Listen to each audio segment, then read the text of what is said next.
So let's get into this piece here. 6 months. So I'm downstairs. So your number one competitor, we all know is who? Ourselves.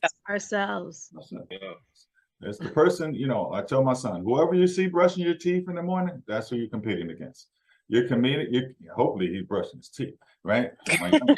My younger one doesn't even brush his teeth. I'm like, dude, you went 5 days without taking a bath.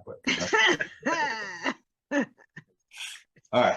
But anyway, so your number one competitor is yourself. You're competing against your commitment, right?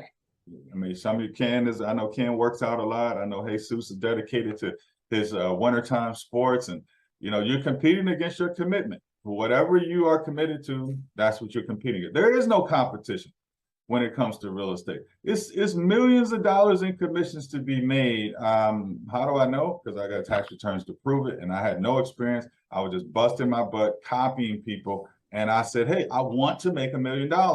And then somebody says, well, Anthony, how much is that? I'm like, well, it's $83,333 a month. Okay, what's your average commission? All right, $8,000. All right, you got to close 10 deals a month. Very simple. Or what is the gross houses you have to sell, whatever that number is to equal 83,000 a month. And so the only question is, once you know the numbers, the only thing you have to do is backtrack, say, how can you do it? Right? You can't do it alone. You're going to need an assistant. But so your number one competitor, I want you guys to understand, there is no competition out here. Mark Spain has only 3.8% of market share in Atlanta. 3.8. That's unbelievable because you guys see his billboards everywhere, right? Mm-hmm.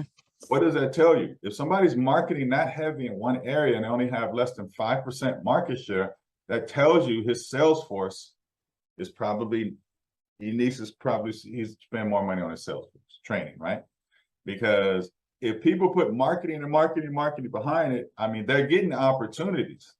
Trust me, they're getting a ton of opportunities. The only question is, are they getting the deal closed? And so Mark is a friend of mine. I talked to him about that. He said his number one problem is making sure his salespeople are trained properly, because he could technically own this marketplace. He's in Florida. He's in a whole bunch of other places. But these people just think that when they show up, because the way he advertises, that people are just going to sign on a dotted line. But they're also competing against other realtors who are maybe more hungry, had a fight to get that listing appointment, versus just somebody getting a listing appointment handed in their lap, right? So the difference is, I want you to know, your number one competitor is the person you see when you brush your beautiful white, pearly whites in the morning. That is the person you're competing against only. There is no other competition that's out here.